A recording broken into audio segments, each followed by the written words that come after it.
Telangana knowledge centre 2 సంవత్సరాలు అయిన సందర్భంగా ఈ 2 ఏళ్లలో ఏం జరిగింది, ఏం సాధించింది ప్రభుత్వము, ఏమి ఇచ్చిండ్రు వాళ్ళ హామీలు, కాబట్టి దాని మీద చర్చించాలనుకొని ఈ నాలెడ్జ్ సెంటర్ అనుకున్నది. కాబట్టి ఇప్పుడు ఈ చర్చ ఏంటంటే ఈ 2 ఏళ్ల పరిపాలనలో ప్రభుత్వము ఇచ్చిన హామీలు, ఇచ్చిన మాటలు, ప్రజా అభివృద్ధి ఏ వైపు పోతుంది, ఏం జరుగుతుంది. ఒక రైతులు కావచ్చు, ఒక్క వర్గం కాదు, అన్ని వర్గాలు. ఇక్కడ ఒకరు తిట్టడం, ఒకరు ఇంకోటి అనడం అనే లక్ష్యం కాదు. ఇచ్చిన హామీల మీద, ఇచ్చిన మాటల మీద, ప్రజలు కోరుకున్న దాని మీద ఓట్లేసి వాళ్ళను మంచి సీట్లు ఇచ్చి, మంచి మెజార్టీ ఇచ్చి వాళ్ళని కూర్చోబెట్టి మాకు సేవ చేయండి, మమ్మల్ని అభివృద్ధి చేయమని ఇచ్చిండ్రు.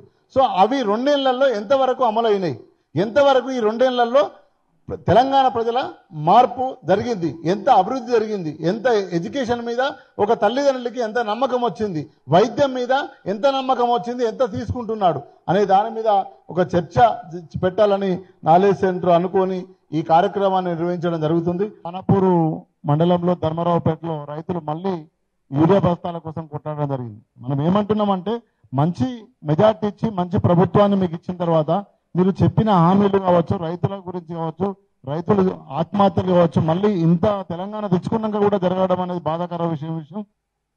సేమ్ ఇదే రోజు ఇదే తారీఖున డిసెంబర్ 7 ప్రజాపాలన వచ్చింది అని చెప్పి నాడు ఇదే దీనికి అతి దగ్గరలో ఉన్న ఎల్బీ స్టేడియం వేదికగా మరి ఆనాడు అనేక మందిని పిలుచుకొని ప్రమాణ స్వీకారం చేసిన ఈ రాష్ట్ర ముఖ్యమంత్రి రేవంత్ రెడ్డి గారు ఆదిలోనే అంశపాద అన్నట్టు ఇచ్చిన నాడే ఆయన యొక్క ఇచ్చిన మాటలకు చేస్తున్న పాలనకు పొంతన లేకుండా పోయిందనేది స్పష్టంగా కనిపించింది.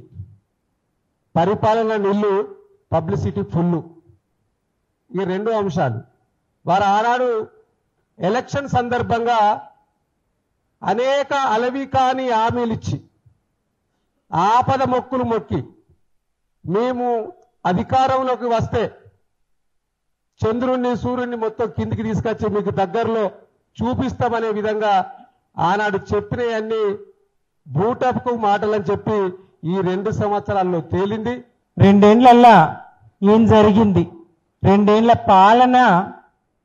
పాలనలో ఏం జరిగిందంటే తెలంగాణకు గ్రహణం పట్టింది. 2 ఏళ్ల పాలనలో తెలంగాణకు గ్రహణం పట్టింది. గ్రహణం సాధారణంగా సూర్య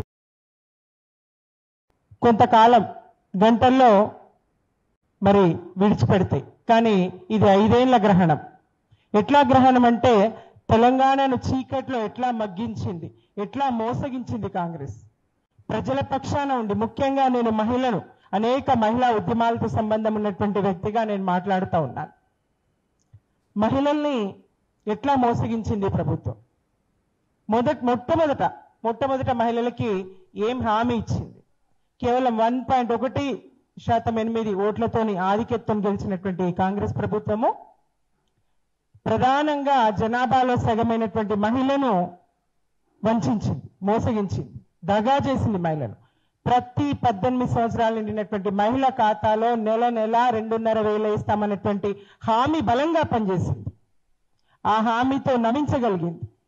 అలాగే ఒంటరి మహిళలను కేసీఆర్ గారు గుర్తించి 2,000 పెన్షన్ ఇస్తా ఉన్నాడు, అది 4,000 చేస్తామని చెప్పింది. అలా లేని విధంగా కేసీఆర్ గారు బీడీ కార్మికులకు పెన్షన్లు ఇచ్చారు. 2,000 పెన్షన్, ఆ పెన్షన్ కూడా 4,000 చేస్తామని చెప్పింది నాటి కాంగ్రెస్ పార్టీ. అట్లా ఇంకా కాలేజీకి వెళ్ళే విద్యార్థినులకు, వాళ్లకు ప్రతి విద్యార్థినికి స్కూటీలు ఇస్తామని చెప్పడం జరిగింది.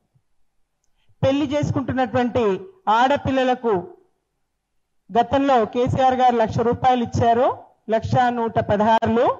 నేను బంగారాన్ని కూడా కల్పిస్తానని చెప్పారు.